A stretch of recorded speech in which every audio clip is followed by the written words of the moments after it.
Hey,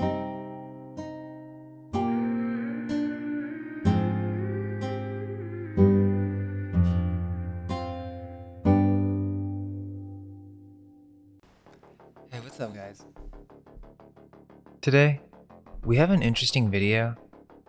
Now to be honest, we don't really like talking about politics on this channel, and we plan to keep it that way. But this video has nothing to do with recent events, although with everything going on, I thought it would be cool to explore the hidden history of politics. I'm not going to comment on any of the things that have been happening recently, but I do think exploring the subject from a historical point of view may shed some insight on some of the things happening today, as many find themselves being completely polarized on one side or the other, engaging with the puppet show. We are fed this idea that we the people actually have a choice in our leaders, and that someone's going to save us from the elites. And it doesn't have to be blackpilled to suggest that everything is staged or planned. It sounds depressing, yes. However, it's only when we separate ourselves from the media, regardless if it's mainstream or the opposition, that we can begin to see that what's happening today has been going on for a very long time. I mean, really think about it. Why do you think there are only two parties? You are either Democrat or Republican. But did you know that the Democrats and Republicans used to be a single merged party? We all know the saying, two wings of the same bird, and there is some truth to that. But it goes even further. If you suggest that these parties are controlled by the same people in the modern day, you usually get labeled as a conspiracy theorist. You're crazy for believing in some shadowy cabal that's pulling all the strings. This has become quite the meme. The Illuminati or Freemasons are in control of everything. Usually this is met with laughter and ridicule from those who are completely engrossed with the mainstream narrative. However, where do you think these ideas came from? Would it surprise you to know that the very first real political party, technically the one with the first real platform, was actually the anti-Masonic Party? This is a historical fact, and this history usually gets swept under the rug. Not too many people are aware of this unless you thoroughly have studied politics, and even then it's merely a footnote. This history is very surprising because it sheds light into the early days of politics in America and the origin of all these conspiracy theories, which are not conspiracies.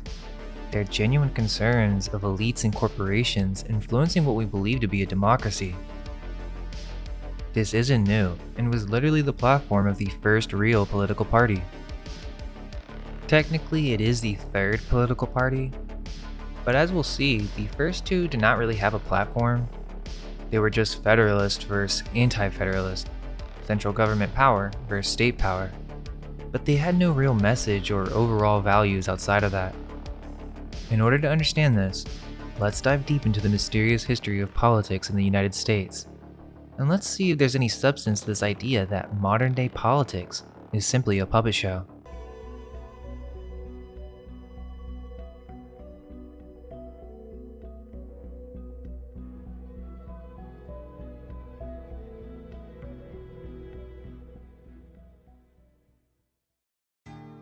In the ancient world, politics was already shaping societies and dividing people into factions. In Rome, the struggle between the populares and optimates reflected tensions between common people and aristocrats. Julius Caesar, a popularis leader, faced off against senatorial conservatives like Cato the Younger. This rivalry eventually culminated in civil war, with Caesar's assassination marking a pivotal moment in Roman political history. Ancient Greece, which we're told is the birthplace of democracy, saw its own political divisions. In Athens, citizens might align themselves with leaders like Pericles, who championed democratic reforms, or more conservative factions that preferred oligarchy. The Greek city-states' political experiments from Athenian democracy to Spartan militarism laid the groundwork for many political concepts that we still grapple with today. Fast forward to medieval Italy, and you'd find yourself in the midst of the conflict between the Guelphs and the Ghibellines. This was a complex web of political, economic, and religious tensions that divided cities and families.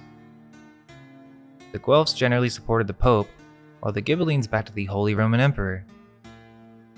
This conflict shaped Italian politics for centuries, influencing everything from city planning to artistic patronage. But what exactly is politics? Politics is the art and science of governing. It involves making decisions that apply to members of a group, whether that's a small town or an entire nation. It's about how power is distributed, how resources are allocated, and how conflicting interests are managed. The transition from ancient and medieval political systems to modern ones was a gradual process, sparked by significant social, economic, and philosophical changes. The Renaissance and the Age of Enlightenment played crucial roles in this evolution. As feudalism declined and trade expanded, a new merchant class emerged, challenging the traditional power structures of monarchy and aristocracy. Now, of course, this is the story we're told on how the common man challenged the prevailing power structures. Enlightenment thinkers like John Locke, Montesquieu, and Rousseau proposed new ideas about government, individual rights, and the social contract. These ideas spread through books, salons, and universities, influencing a generation of political activists and revolutionaries. It was against this backdrop of intellectual ferment and social change that Europe's modern political landscape began to take shape in the 17th and 18th centuries. In England, the Glorious Revolution of 1688 set the stage for a new political order. Two main factions emerged.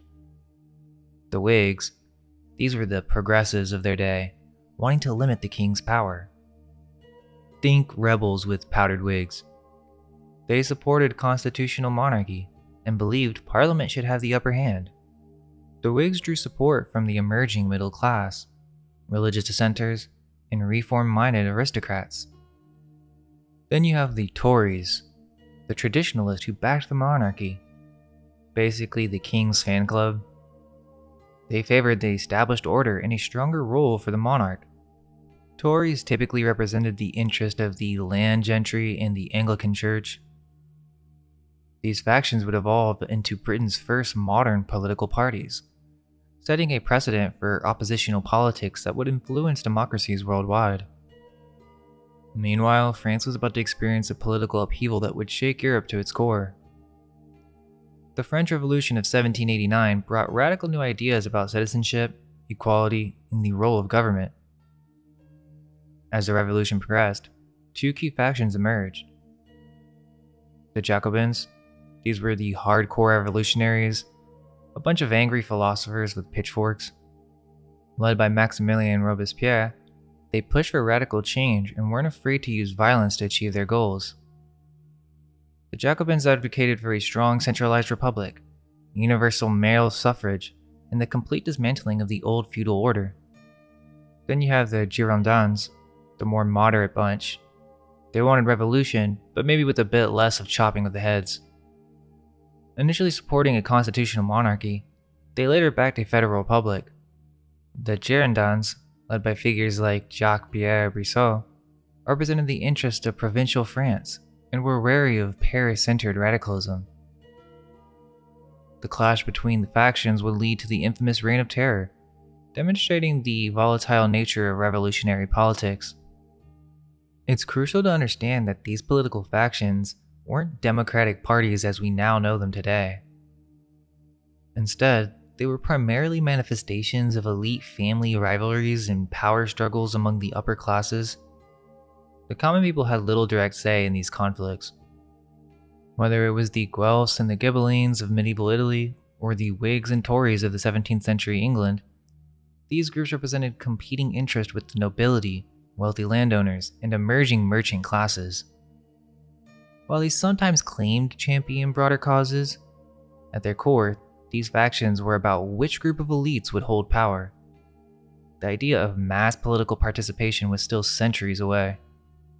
These European political developments would go on to heavily influence the formation of political parties in the United States. The American founding fathers, well versed in Enlightenment philosophy and keenly aware of European political struggles, sought to create a system that would prevent the excesses that they saw across the Atlantic while still ensuring a government responsive to the people's will, or so we're told. because as we delve deeper into these elite-controlled factions, an intriguing connection emerges with the rise of Freemasonry. The first Grand Lodge of England was established in 1717, at the height of the Whig and Tory rivalries. Notably, many prominent Whig politicians were Freemasons, including Sir Robert Walpole, often considered Britain's first Prime Minister. Some historians suggest that the Whigs, with their emphasis on progress and reform, aligned more closely with Masonic principles of enlightenment and brotherhood. In France, Masonic lodges became hotbeds of revolutionary thought, attracting intellectuals who would play later key roles in the French Revolution. The Jacobins in particular have been linked to Freemasonry. We are told that the Phrygian cap was just a liberty cap. However, its roots have deep occult connections and has been associated with secret societies since ancient times. The Jacobins might just be the final act in a centuries-long plot to overthrow the old order. According to Abbé Augustin Barruel, a French Jesuit priest, the Jacobins were far more than just a radical political club. Barruel claims that the Jacobins were the culmination of a vast, intricate conspiracy involving philosophers, Freemasons, and the mysterious order of the Illuminati. A spider's web of secret societies and hidden agendas, all converging on the Jacobin Club in revolutionary Paris. Barruel argued that the Jacobins were essentially a front for this grand coalition of conspirators. They were the adepts of impiety, the adepts of rebellion, and the adepts of anarchy, all rolled into one. The Jacobins were the muscle that finally implemented the long-held dreams of the philosophers and secret societies. While Voltaire and Rousseau laid the intellectual groundwork and the Freemasons and Illuminati worked behind the scenes, the Jacobins took center stage to bring down the monarchy and the church in a spectacularly bloody fashion. But the thing is that Barruel claimed that the Jacobins were using the same secretive hierarchical structure as the Freemasons and the Illuminati. Could the Jacobin Club have been just another lodge in this vast conspiracy, hiding in plain sight? Maximilien Robespierre, the infamous leader of the Jacobins, has been suggested to be a Freemason. While concrete evidence of his Masonic membership remains elusive, many researchers point to compelling circumstantial links between Robespierre and Freemasonry. One of the most intriguing connections is Robespierre's establishment of the Cult of the Supreme Being, this deistic belief system, which briefly became the state religion during the French Revolution, and incorporated symbolism that bears striking similarities to Masonic imagery. Moreover, the very structure and rituals of the Cult of the Supreme Being seem to echo Masonic practices. The emphasis on reason, virtue, and a supreme architect of the universe aligns closely with Masonic philosophy. Some historians argue that Robespierre may have been attempting to create a public version of Masonic ideals through this new cult. Robespierre's political ideologies, his approach to governance, and even his rhetorical style bear the hallmarks of Masonic influence. The secrecy surrounding Robespierre's personal life and the destruction of many documents during the Thermidorian reaction have only fueled speculation. The Jacobins' famous slogan, "Liberty, Equality, Fraternity," takes on a sinister new meaning in this light. Could it have been a Masonic code all along, hidden in the heart of the French Revolution? While mainstream historians might scoff at these ideas, Barruel's work invites us to look beneath the surface of the French Revolution. Were the Jacobins really the puppet masters? Or were they themselves puppets in a game that had been played out for decades, if not centuries? While the exact influence of Freemasonry on these political movements is debated and often veiled in secrecy, the overlap between political and Masonic membership is undeniable. As we turn to the formation of the first US political parties, it's crucial to consider how these European political and fraternal traditions, including the possible Masonic influences, may have shaped the thinking of America's founding fathers, many of whom were known Freemasons. As Europe's political experiments were coming to an end, the American founding fathers were taking notes. They cherry-picked the best ideas, Montesquieu's separation of powers, the British Parliament's checks and balances, and the concept of opposing parties. But they didn't stop there. They conveniently mixed in some Masonic principles of brotherhood and enlightenment, sprinkled in some revolutionary spirit of the Jacobins, and topped it all off with the hefty dose of rugged individualism and distrust of centralized power. The result was a political system that looks all American on the outside, but with a European feeling. Sure, we're told it's a carefully balanced republic, mixing elite power with the common man's voice. But what if our founding fathers weren't just inspired by European ideas? What if they were actually bringing over the same secret handshakes and backdoor deals that ran the show in Europe? Think about it. Freemasonry, secret clubs, revolutionary ideas. All that stuff didn't just stay on the other side of the pond. It hopped on the same boats as our powdered wig-wearing founders. So we gotta ask ourselves, did they really cook up this new system from scratch? Or were they just setting the table for the same old power players, just with a new menu?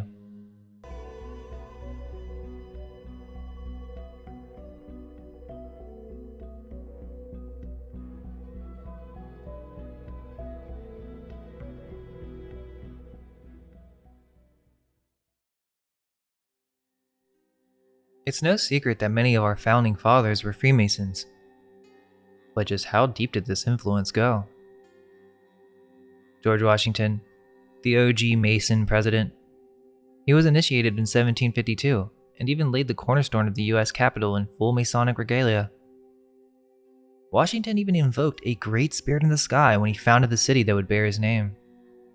Benjamin Franklin, who wasn't just a kite flyer, even though that painting does have Freemasonic symbolism. In fact, he was a Grand Master Mason who helped write the constitutions of the Freemasons. Oh, and what's up with all those bodies under his basement? John Hancock, who probably practiced his signature at Masonic meetings. Paul Revere, when he wasn't warning about the British, he was serving as Grand Master of the Massachusetts Grand Lodge. John Paul Jones, the father of the American Navy, was raising sails in Masonic degrees. Lafayette, the French hero of the American Revolution, was initiated by none other than George Washington himself. He was also interested in mesmerism and introduced it to George Washington. But wait, there's more. So many notable Masons from this era, and that's not even considering the ones who kept their affiliation secret. The Masonic influence is everywhere, in our history and in our monuments. Why is the Washington Monument an obelisk? A giant Masonic symbol in the heart of DC? Why is the Great Seal of the US an all-seeing eye above the pyramid? Masonic symbols right in our faces. Literally, that's what our state seals are. Take a closer look and you'll find it's just all Masonic imagery. From squares and compasses to columns and all-seeing eyes. It's a secret code hidden in plain sight across the entire country. So let's begin with the first political parties in the United States. Okay, so it's 1787, and the Founding Fathers are gathered around a table, kind of like a really tense Thanksgiving dinner. But under the table, many of them are wearing Masonic aprons. On one side, we've got the Federalist. Their star player is Alexander Hamilton. Historians insist that he was not a Freemason. However, evidence shows that he visited Masonic lodges, which only members could do. Strangely, even though he was married, apparently he lived in the grip of powerful attractions to other men. I wonder what that means. Apparently, a lot of the Founding Fathers had a strong attraction to men, even George Washington, which is no surprise if you know some of the secret rituals of the Masons during the 18th century. Then there's John Adams, who's often depicted as feisty and opinionated. Funnily enough, historians again suggest that he wasn't a Mason. However, John Adams was in fact a Freemason member of the St. John's Grand Lodge in Boston, Massachusetts. On the other side, we have the Anti-Federalist.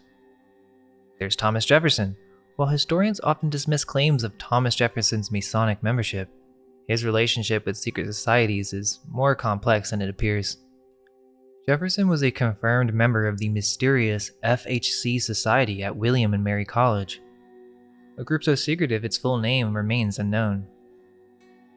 Intriguingly, he showed a keen interest in the Illuminati, defending their founder Adam Weishaupt in a letter to Bishop James Madison.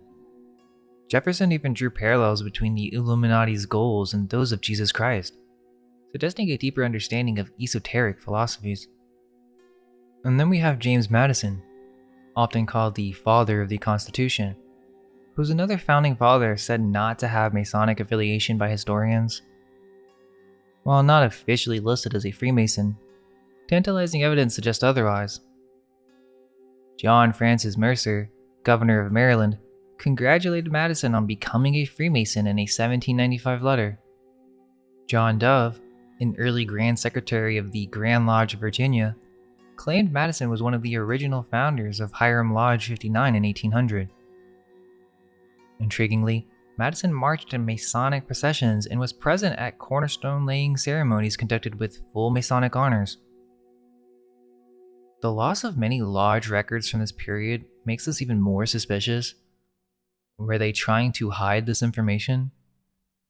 Okay, so we have the Federalist and the Anti-Federalist, and they're basically all Freemasons. The Federalists were like, we need a strong central government to keep this country together. And then the Anti-Federalists were like, whoa, big government, the state should call the shots. But here's the thing, were they really against centralization, or did they just want a different kind of order? They were all fighting over who gets to be team captain for the new country, all while playing the rules that they might have learned in the lodge. This rivalry eventually evolved into America's first official political parties. On one side, you've got the Federalist Party. Their motto might as well be, trust us, we know what's best for the country. Because they learned it in their secret meetings, right? Their hobbies include creating a national bank, hanging out with rich people, and wearing powdered wigs. Oh, and of course their lodge meetings. On the other side, there's the Democratic Republican Party. At the time, it was known as the Republican Party. However, this is not to be confused with the modern Republicans. The Democratic Republican Party was a single entity that later split into the modern Democratic and Republican parties, though not directly. The Democratic Republican Party's motto was power to the people and the states. But which people? The initiated? These guys love praising farmers, criticizing the British, and using Masonic networks to spread their message. The big picture here is that America apparently started out trying to avoid political parties, but ended up creating a two-party system in a very short period of time. It seems like they intentionally invented political drama, and we've been binge-watching ever since.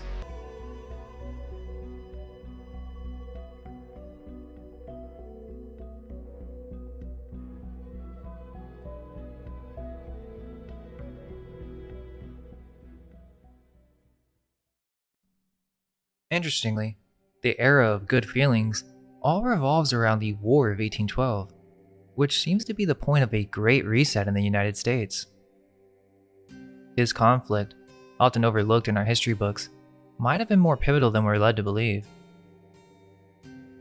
After the War of 1812, the Federalist Party, the original elite political party, suddenly crumbled. But why? On the surface, we're told it was due to their opposition to the war, which made them appear unpatriotic. But could there be more to the story? Well, the War of 1812 saw the burning of Washington, D.C., including the White House and the Capitol. In the aftermath, we see a rapid decline of the Federalist and a rise of Masonic influence in rebuilding efforts. Is it a mere coincidence that many of the architects and planners involved in the Reconstruction were Freemasons? Moreover, the war's end ushered in a new economic era, with the chartering of the Second Bank of the United States in 1816. But here's the thing, the Federalists, led by Alexander Hamilton, had originally championed the idea of a strong central bank. They established the first Bank of the United States in 1791.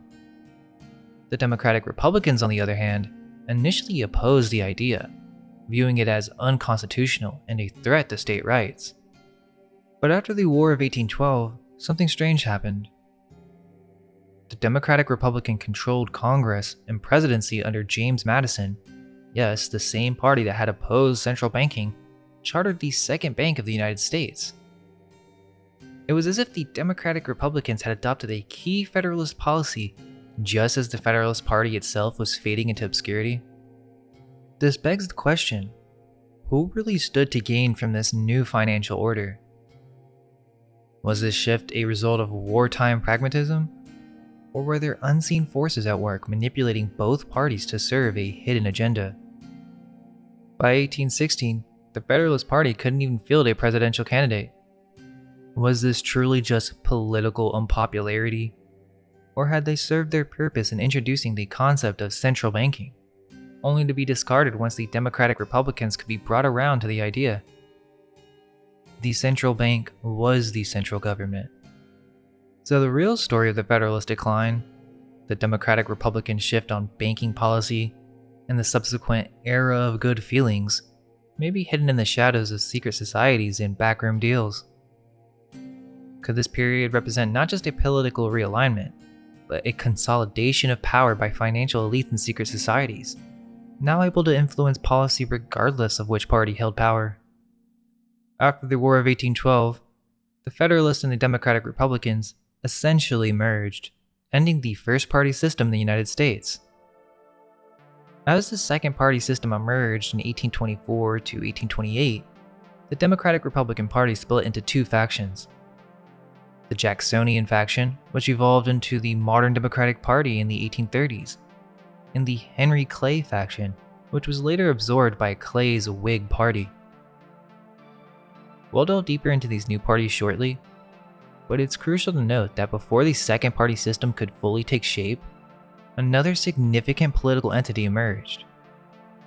Between the decline of the first party system and the rise of the second, a unique party formed that would shake the foundations of American politics: the Anti-Masonic Party.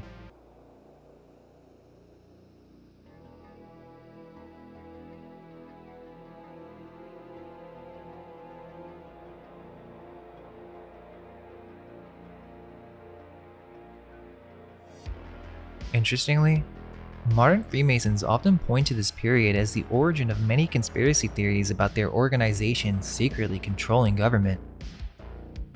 The Anti-Masonic Party, America's third political party, and arguably the first with a platform beyond the centralization versus state power debate, brought these suspicions to the forefront of national discourse. Their distrust of Freemasons was unequivocal and formed the core of their political identity. However, the anti-Masonic movement itself was not without its own controversies and suspicious elements.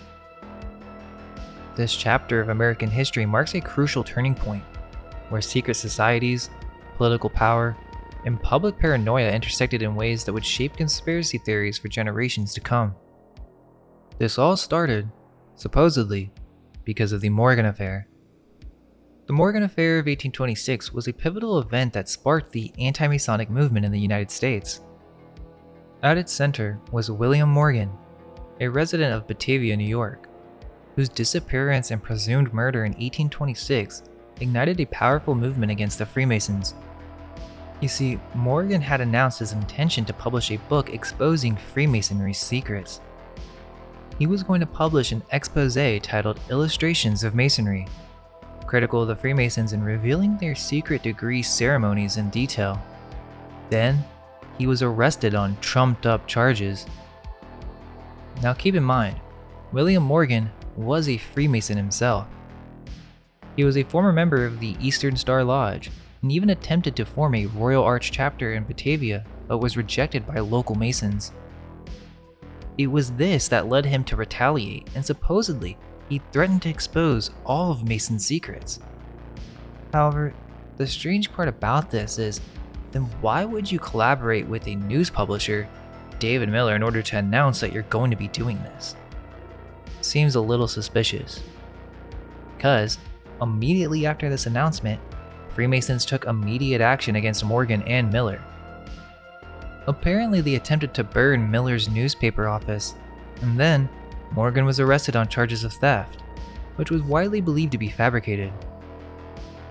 On September 11, 1826, Morgan was arrested for supposed non-payment of a loan and allegedly stealing a shirt and a tie. On September 12, 1826, Morgan was released from jail by two men claiming to have paid his debt.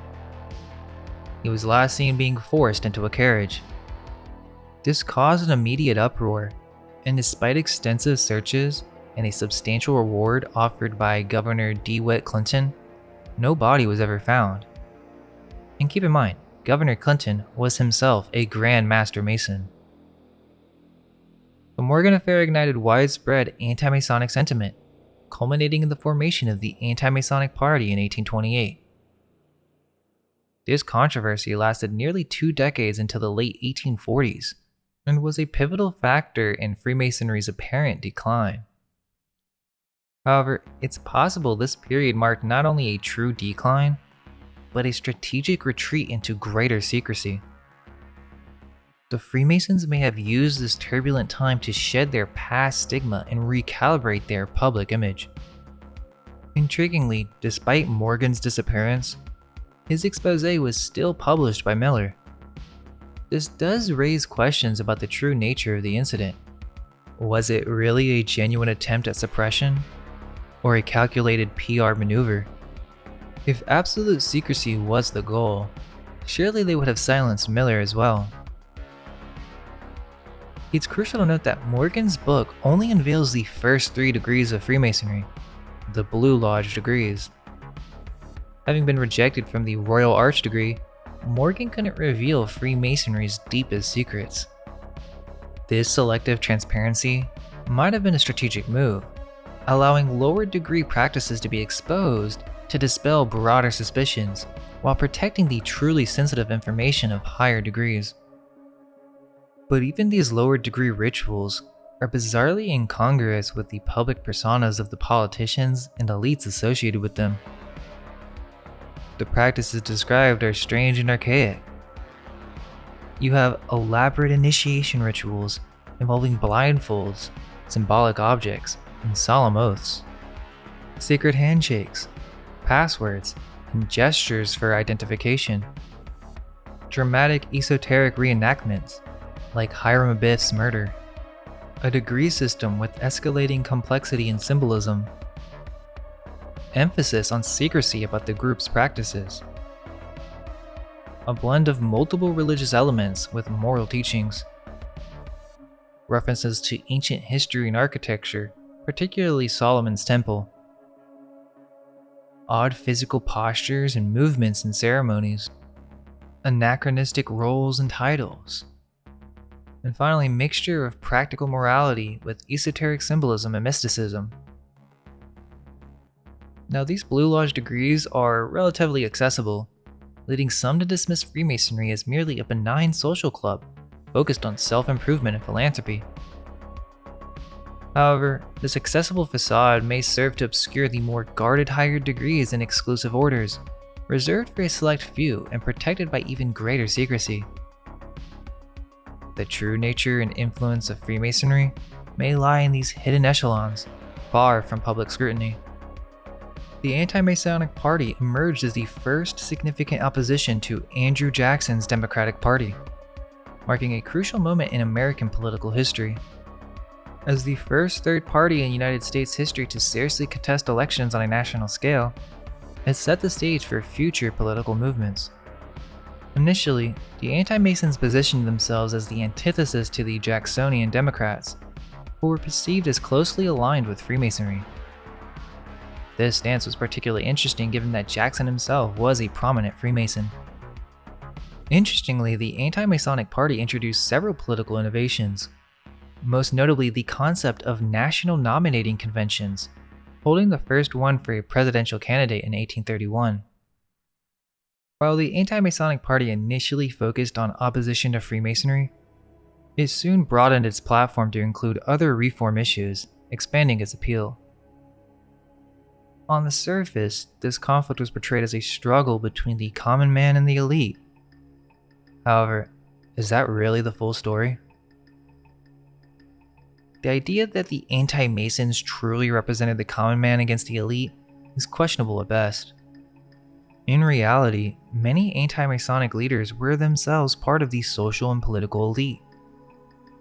Moreover, the party's eventual transition into the Whig Party, which included many Freemasons in its ranks, suggests that the anti-Masonic stance was more of a political strategy than a genuine ideological divide. This transformation from the anti-Masonic party to the Whig Party is crucial to understanding the evolution of American political parties. The anti-Masons became the Whigs, which later became the Republicans. This transition occurred in the mid-1830s as the anti-Masonic party began to supposedly lose momentum. Several prominent anti-Masonic leaders played key roles in the merger. William H. Seward, former anti-Masonic governor of New York, became a leading Whig and later a Republican. Thaddeus Stevens, a staunch anti-Mason from Pennsylvania, transitioned to the Whig Party and eventually became a Republican leader. Millard Fillmore, who started his political career as an anti-Mason, became a Whig and later the 13th U.S. president. John Quincy Adams, while not originally an anti-Mason, allied with the party and then became a key figure in the Whig Party. William Wirt, the anti-Masonic presidential candidate in 1832, later aligned with the Whigs. The Whig Party formed as a coalition of anti-Masons, National Republicans, and other groups opposed to Andrew Jackson's policies. This merger allowed former anti-Masons to broaden their political influence beyond the single issue of opposing Freemasonry.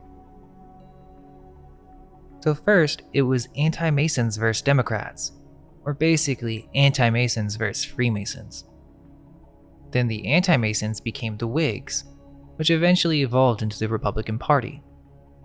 While the Freemasons were primarily associated with the Democrats, this isn't to say that the Whigs were still anti-Masons. In fact, the anti-Mason stance appears to have been more of a political strategy than a genuine ideological position. After joining the Whig Party, both major parties were significantly influenced by Freemasons.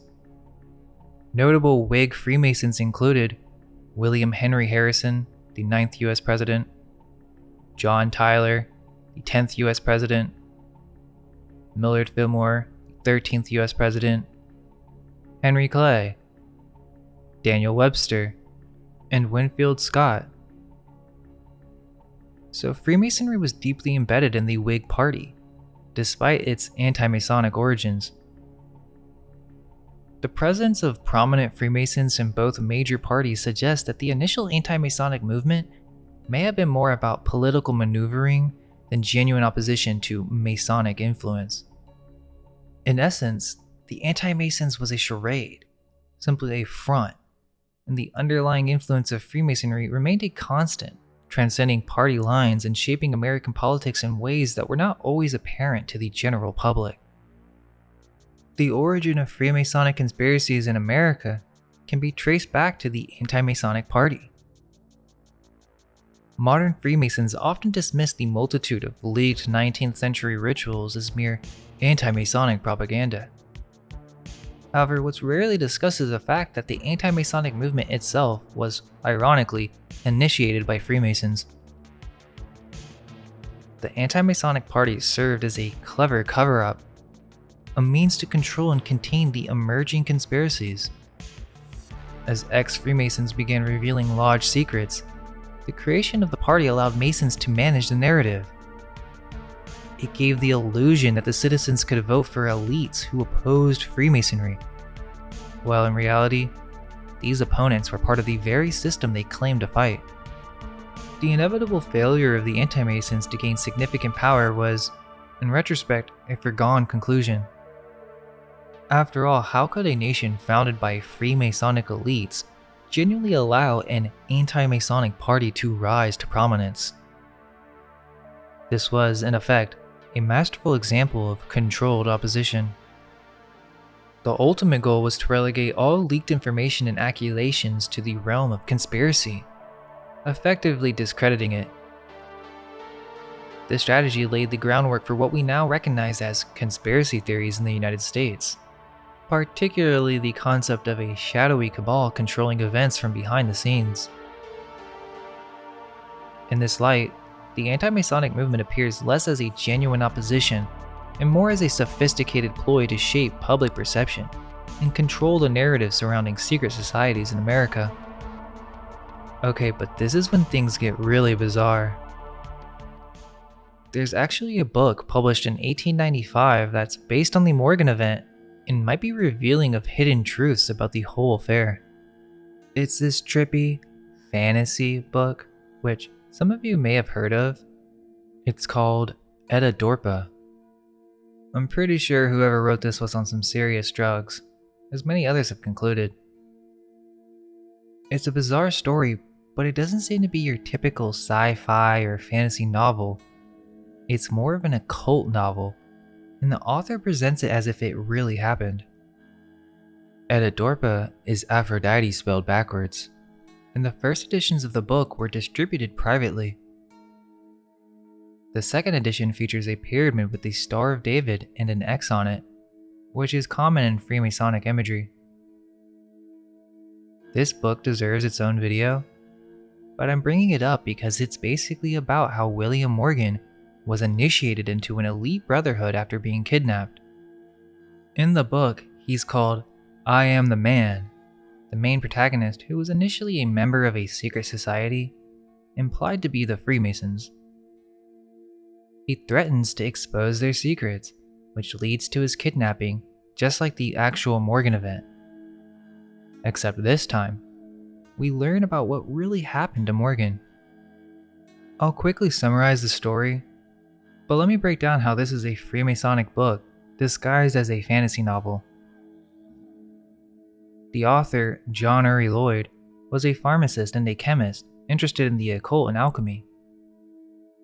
It's not clear if he was a Freemason, but the book's illustrator, J. Augustus Knapp, was a famous Freemasonic illustrator. Knapp is best known for his esoteric paintings featured in Manly P. Hall's The Secret Teachings of All Ages. Interestingly, Knapp himself was a Theosophist and an honorary 33rd degree Scottish Rite Freemason. His illustrations for Etidorhpa are insane and make the story even more intriguing. That alone deeply associates the book with Freemasonry, but the entire story itself is filled with Freemasonic symbolism. The story is told as a history, not a fantasy, and the full name of the book is actually Etidorhpa, or The End of the Earth, the strange history of a mysterious being and the account of a remarkable journey. The author gets a manuscript from a friend named Drury, who's our main character in the story. Now Drury gets this manuscript from a mysterious man called I Am the Man, or I Am the Man Who Did It. This guy appears out of nowhere, kind of like a ghost, but he's not a ghost. Just some strange old man with superhuman powers. They basically make an agreement that this old man is going to tell Drury an account of what happened to him, which is detailed in this manuscript. Drury is then supposed to keep it sealed for 30 years before publishing it. So eventually, the old guy, I Am the Man, starts telling him this insane story. But get this old man is William Morgan. It's the same exact story as the historical event, but we get more details and find out what happens to him after the disappearance.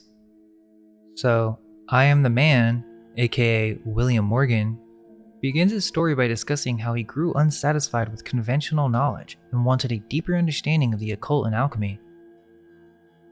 Through his studies, he discovers that there's a brotherhood of adepts, a secret fraternity of alchemists, including politicians, clergymen, lawyers, and scientists who secretly study deep occult knowledge.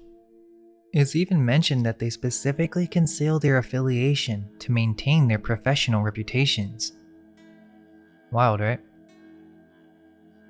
William is then given a letter with instructions on how to join the secret society by an unknown member.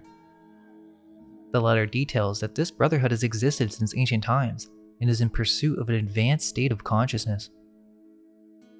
Inspired by the letter, William joins the secret society, or cult, accepting its pledges. Well, William joins the secret order and immediately decides that his intent was to reveal their secrets to the public, believing it would benefit humanity. He writes a detailed account of everything he learned in a document he intended to publish as My Confession. So the secret society finds out about this, and they warn him not to do it.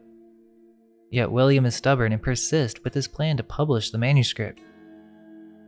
Just like the real-life history of William Morgan, he's then arrested on charges of debt, and they even attempt to use arson to destroy his manuscript. While William is put into jail and then kidnapped on the exact same year as the real-life Morgan event. The only difference is in the book it occurred on August 12th, 1826 instead of September 12th. So it's quite obvious what they're referencing here. But we find out what happened to him after he got kidnapped. Apparently, his punishment for wanting to reveal the secrets of the Brotherhood is a lengthened life in a state of consciousness between life and death. He's brought to a remote location where he's forced to embark on a crazy journey as a form of punishment, but also to be enlightened. The book uses the number 7 symbolically several times. Drury meets with William on the 7th, and after William's taken to this remote location, 7 hooded men surround him. Using chemicals, they alchemically alter his appearance. William was a younger man, but using chemicals and fumes, they end up making him look like an old man so that no one will recognize him anymore. They give him a chance to try to convince people that he is William, like the jailer, but no one believes him and they think he's insane. I thought this was pretty crazy, because it's the first insight that this brotherhood has some knowledge and techniques not known to the common man, like drastically altering one's appearance. So William gives up on his old life and proceeds to continue his journey or punishment with his new guide. He's taken to Kentucky, where he's introduced to this very bizarre alien-looking humanoid, the man with no sight. This being guides him to the center of the earth through an underground river somewhere in Kentucky, which actually could be based on some type of truth, as there are many caves in this location. This is where it gets into the hollow earth theory, which is what most of you may know about the book. I find it interesting because it doesn't seem to be just fantasy. Throughout this whole section, the theme is to disprove modern science's understanding of the laws that govern the surface, which are different in this underground world. But it's so much more than just a journey to the center of the earth type novel. Actually, the author was inspired by Vril, the Power of the Coming Race, which details an advanced civilization that lives underground and has developed spiritual powers such as telepathy and healing. In Etidorhpa, it's the same thing. They journey further underground, and we find out that there's a life-enhancing quality to the air, which makes the need for breathing, eating, and sleeping unnecessary. I won't dive too deep into the rest of the book. You can check it out yourself. But the reason I bring it up is twofold. First, it's literally based on the Morgan event. Second, it involves a brotherhood of adepts journeying through what's essentially Zoroaster's cave. In this case, an underground world. This could be symbolic of developing occult powers, but there might be a literal truth to it as well. In the book, it's a brotherhood of alchemists, but it's obviously referring to William Morgan. Towards the end, when William is about to make a leap into the very center of the earth, he almost quits. But then the sightless guide says, Hiram Abiff, blatantly referencing Freemasonic rituals, which pushes him to continue. The whole murder of Hiram Abiff is even mentioned in the actual real-life William Morgan expose as part of the lower degrees, so it's not a stretch to say this whole book is a Freemasonic allegory. Even crazier, the end of the book gives instructions to remove a page, meaning it's incomplete on purpose. This might explain why the first edition was exchanged privately. That could have been the full version. Now, of course, many of you will say, okay, that's just fantasy. But maybe there's something more to these ideas. Perhaps there's truth to this concept of Agartha, or advanced spiritual civilizations underground. It's a prevalent myth in many different cultures. But the biggest reason I bring this up is that the book essentially reveals that politicians and the highest players of society are involved with an occult brotherhood kept secret through oaths. Their love for Aphrodite, the pursuit of occult wisdom, which the rose is the symbol of Aphrodite. In Freemasonry, the rose is a sacred symbol in connection with secret meetings. This is kept underground, which could be allegory, but think about it. What are all these underground tunnels in every major US city really for? Just prohibition tunnels? Or is there truth to this idea of adepts meeting underground and pursuing occult powers? Essentially, what it reveals is that the elites, especially during this early period of politics in the US and Europe, were fascinated and deeply involved with the occult and alchemy. That alone should raise suspicion. Perhaps they've developed occult powers beyond our understanding, which is the end result in Etidorhpa. After the journey through Zoroaster's cave, you essentially develop superhuman abilities, like a lengthened lifespan, telepathy, and the ability to consciously astral project. It's wild to think about, but when you connect the dots, it makes you wonder just how much of this fantasy might be rooted in reality.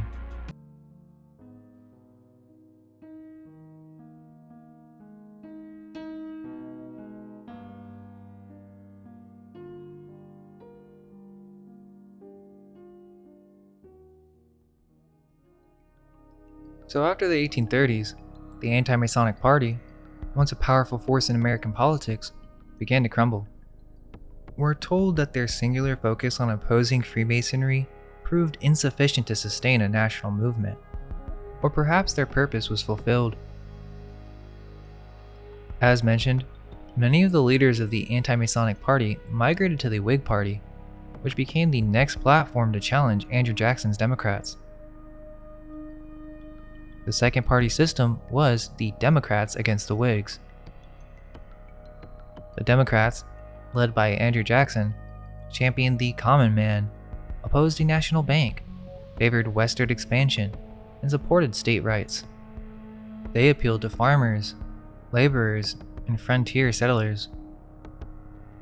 The Whigs, on the other hand, supported a national bank, federal funding for internal improvements, and a protective tariff. They found support among business owners, bankers, and those favoring a stronger federal government. However, let's keep in mind that both these parties were heavily influenced, if not controlled, by Freemasons. Andrew Jackson was a high-ranking Freemason and frequently used Masonic symbols and references in his campaigns. His infamous bank war against the Second Bank of the United States could be seen as a conflict between Masonic factions, with the bank itself often perceived as a Masonic institution. On the Whig side, even though they supposedly opposed Jackson, they too harbored many prominent Masons in their ranks. Henry Clay, the main Whig leader, was the Grand Master of Kentucky. William Henry Harrison, the first Whig president, was also a Mason. How can we truly believe these people were fighting each other when they were part of the same brotherhood? One thing that's very strange, but also revealing in the history of American politics, is the Know Nothing Party. Okay, what kind of name is that for a party? Well, most people have never heard of them, and if they have, it's mostly for their anti-immigrant sentiments. They later became the American Party, and believed in a Catholic conspiracy to subvert civil and religious liberty in the United States. But to me, the weirdest part about them is that the members of the party had to belong to the secret order of the Star-Spangled Banner, which was formed in New York City, and soon after, lodges formed in nearly every other major American city. So this was some type of offshoot of Freemasonry? And even stranger, members, when asked about their nativist organizations, were supposed to reply that they knew nothing, hence the name. To join the order, a man had to be at least 21 years old, a Protestant, and willing to obey the order's dictates without question. Okay, so even in mainstream history, We have a secret order forcing their members and political candidates to follow the will of the Brotherhood. That's literally creating puppets, and they know nothing, meaning they have to keep this stuff a secret. I mean, how blatant can you be? It's almost like they're not even trying to hide the fact that a secret society was pulling the strings of a major political movement. I mean, it's right there in the history books. It makes you wonder, if this is what they were doing openly, what else might have been going on behind the scenes? Perhaps one of the most intriguing aspects of this era was the growing interest in spiritualism and occult practices among political figures. This trend is often overlooked in mainstream historical accounts. William Henry Harrison, the first Whig president, was known to have an interest in esoteric matters. His inaugural address, the longest in history, was filled with classical and what some interpret as Masonic references. His sudden death after just 31 days in office sparked rumors of a Masonic curse. The Masonic curse was said to affect those who betray Masonic secrets or work against Masonic interests. They would face supernatural retribution. In Harrison's case, some speculated that his short presidency was a result of angering Masonic forces. But it was during the Pierce and Buchanan administrations that spiritualism truly took a hold in Washington. Franklin Pierce, grieving the loss of his son, participated in seances in the White House. His wife, Jane Pierce, was known to consult mediums regularly, seeking to communicate with their deceased child. James Buchanan, though not a spiritualist himself, was surrounded by those who were. His niece and de facto First Lady, Harriet Lane, was fascinated by the movement. The White House during this period became a hub for mediums and seances, with politicians and their wives frequently participating. Even Abraham Lincoln attended seances at the behest of his wife, Mary Todd Lincoln. She became deeply involved in spiritualism after the death of their son, Willie, often inviting mediums to the White House to conduct seances. Actually, William Seward, Lincoln's Secretary of State, petitioned Congress on behalf of spiritualists to fund research into spirit communication. The rise of spiritualism in America can be traced back to the Fox sisters in 1848. Kate and Margaret Fox claimed they could communicate with spirits through a series of knocks. Their demonstrations caught the public's imagination and sparked the spiritualist movement. President Millard Fillmore, intrigued by these claims, invited the Fox sisters to the White House in 1852 for a demonstration of their purported abilities. While the mainstream narrative suggests that the Fox sisters were mere tricksters who fooled gullible people, including powerful politicians, this simplistic explanation may not capture the full complexity of the situation. Is it plausible that some of the most influential men in American politics were so easily deceived? Perhaps the Fox sisters' story serves as a convenient cover for the deeper occult interest of the political elite. The sisters' eventual confession of fraud led many to dismiss the entire spiritualist movement as a hoax. However, this overlooks a crucial fact. Occult rituals and seances were indeed conducted multiple times within the White House, regardless of their efficacy. The point isn't whether these practices were real, but rather that the nation's leaders were actively engaging in attempts to communicate with spirits. This aligns suspiciously well with one of Freemasonry's purported secrets: the ability to converse with angels and higher beings for guidance. Could the public narrative of grieving first ladies trying to contact deceased children be a smokescreen for more esoteric practices? It's worth considering that a sudden interest in seances seems unlikely without prior familiarity with occult concepts. Furthermore, the timing of the spiritualist movement's rise coincides with Freemasonry's need to rebuild its public image after the anti-Masonic period. Could the spiritualist movement have been a way to normalize certain occult ideas, or to perceive them as a simple trick in the public consciousness, making Masonic occult practices seem less likely to be real?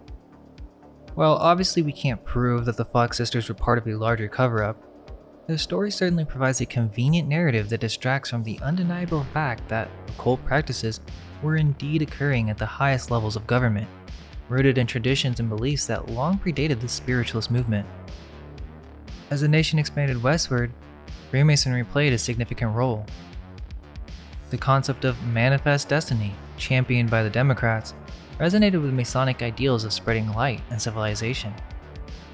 James K. Polk, another Masonic president, oversaw the massive territorial gains of the Mexican-American War. During this conflict, military lodges proliferated among American troops. These lodges served not only as social outlets for soldiers, but also as a means of spreading Masonic influence into newly acquired territories. Some historians argue that this Masonic presence played a role in the rapid integration of these areas into the United States. The California Gold Rush of 1849 saw a further spread of Masonic lodges westward. Many of the new settlements established lodges early on, often before other civic institutions. Why was Freemasonry so important in establishing order in frontier societies? While Masonry and occult interest were gaining ground in some circles, they faced opposition from another powerful force, the Second Great Awakening.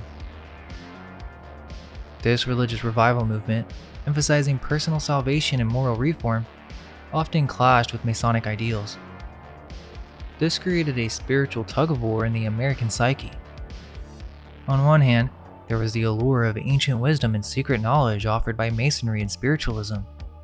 On the other, there was the emotional appeal of evangelical Christianity, calling for moral purity and rejection of secretive practices. Some politicians navigated this divide by maintaining public Christian personas while privately exploring esoteric practices. This double life would become a recurring theme in American politics, with public professions of faith often masking deeper involvement in secretive organizations. The second party system laid the groundwork for much of what we see in modern American politics.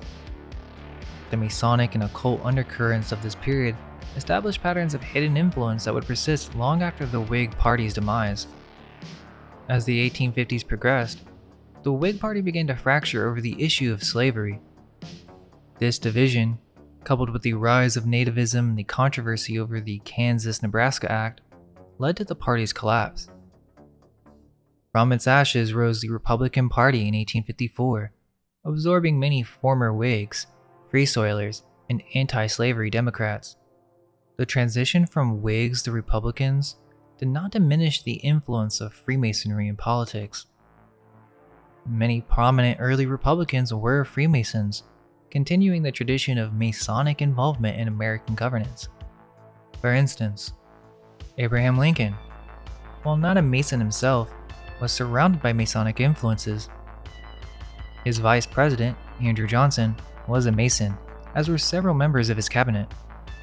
James Garfield, the 20th president and a Republican, was a Master Mason and a member of Magnolia Lodge No. 20 in Columbus, Ohio. William McKinley, the 25th president, was also a devoted Mason, having received his degrees in Hiram Lodge No. 21 in Winchester, Virginia. Theodore Roosevelt, the 26th president, was a member of Matinacock Lodge No. 806 in Oyster Bay, New York. These are just a few examples of the continued Masonic presence in the Republican Party. The shift from Whigs to Republicans did not represent a break from Masonic influence, but rather a continuation of it under a new political banner.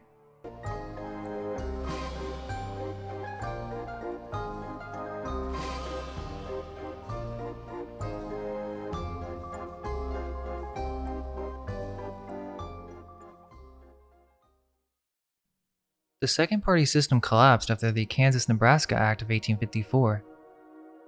This act effectively repealed the Missouri Compromise of 1820, allowing new states to decide for themselves whether to permit slavery. This upset the Whigs because it reopened the issue of slavery expansion, which the party had been struggling to navigate. The Whig Party, unable to maintain a unified stance on slavery, began to disintegrate. Contrary to some modern misconceptions, the early Republican Party was staunchly opposed to slavery. Abraham Lincoln, the first Republican president elected in 1860, campaigned on a platform of stopping slavery's expansion, which eventually led to its abolition.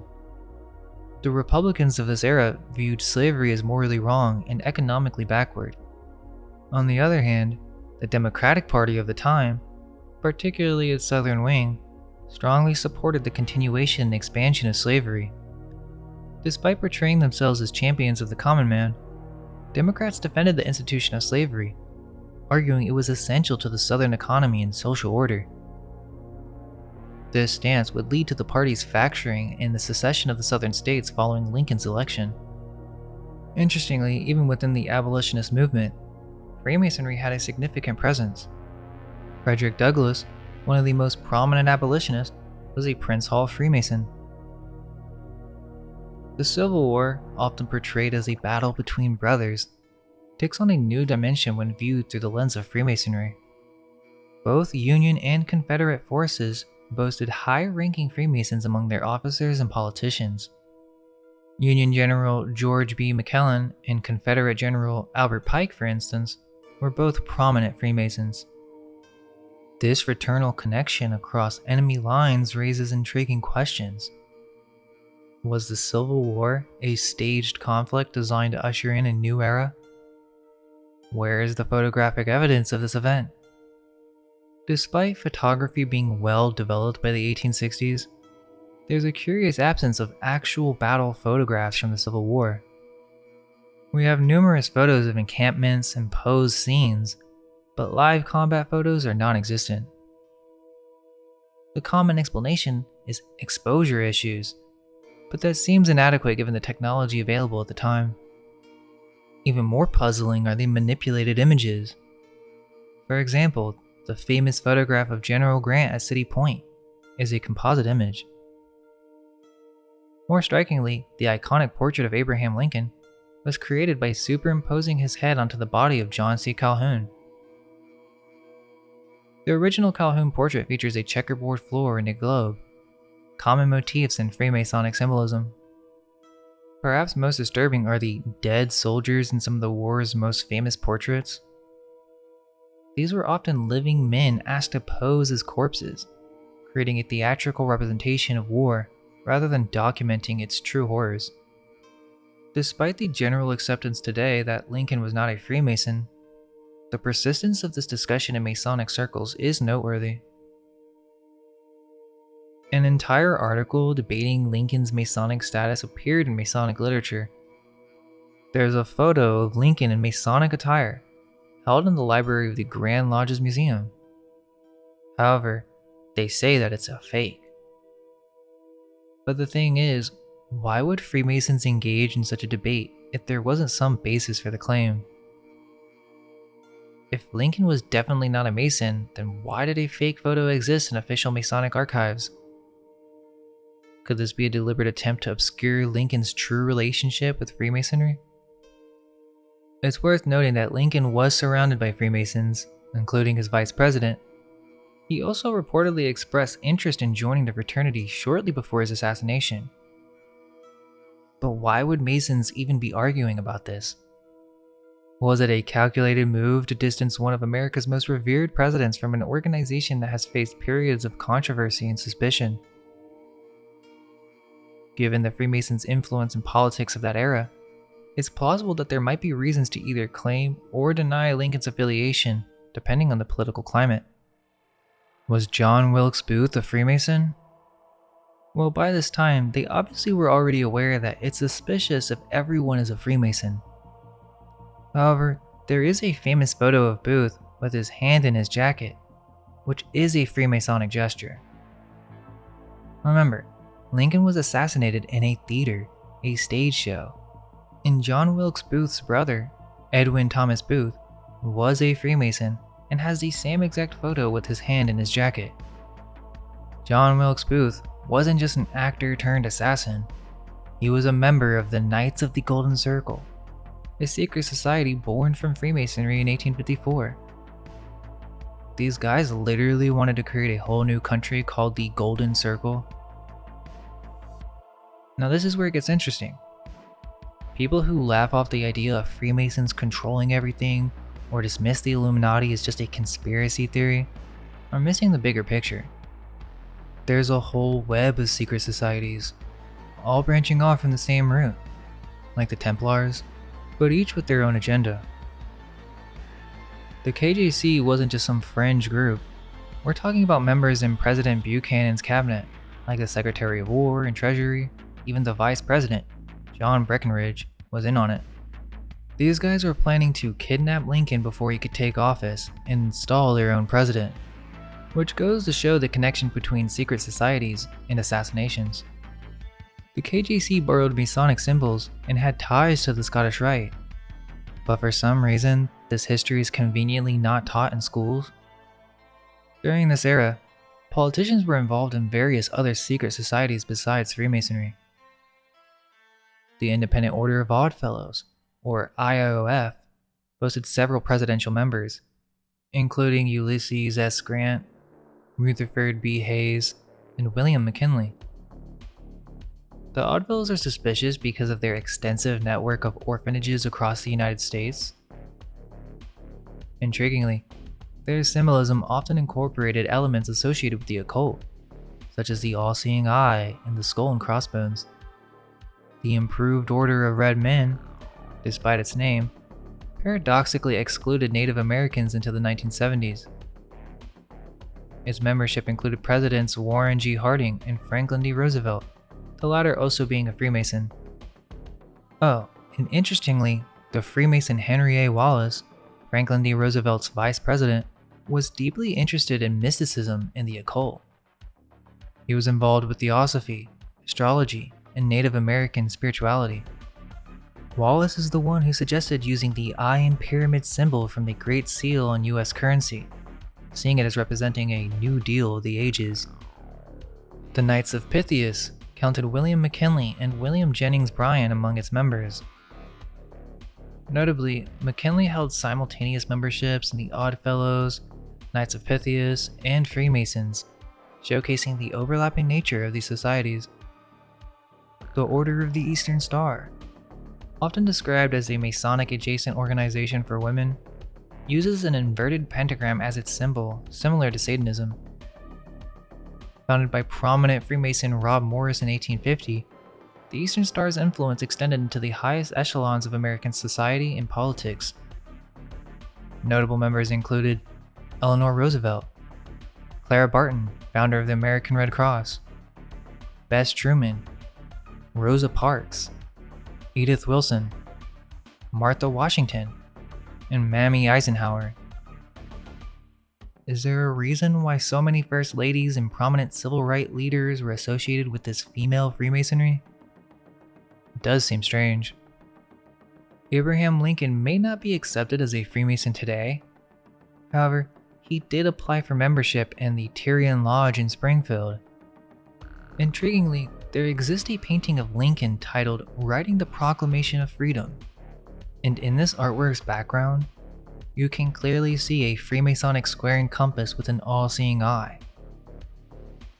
Why would they include this prominent Masonic symbolism in a painting depicting Lincoln during such a historically significant moment? I mean, that's pretty striking. What are we supposed to think? After the Civil War, the Knights of the Golden Circle didn't simply disappear. Many historians believe they evolved into the Ku Klux Klan. This transformation carried over some of the occult symbolism and ritualistic practices from the KGC, blending them with a racist ideology. The KKK's use of elaborate titles, secret passwords, and initiation rites echoed those of Freemasonry and the KGC. Notably, several prominent Democrats of the era were affiliated with the KKK, including Senator Robert Byrd of West Virginia and Supreme Court Justice Hugo Black. Freemasonry, contrary to some beliefs, never truly died out. Instead, it adapted. In some cases, it became more discreet, while in others it remained openly influential. By this time, the Freemasons had largely succeeded in shaping public perception of their order. They had reached a point where the occasional president or high-ranking official being a Mason no longer raised significant alarm. The key was maintaining balance. Enough visibility to retain influence, but not so much as to invite scrutiny.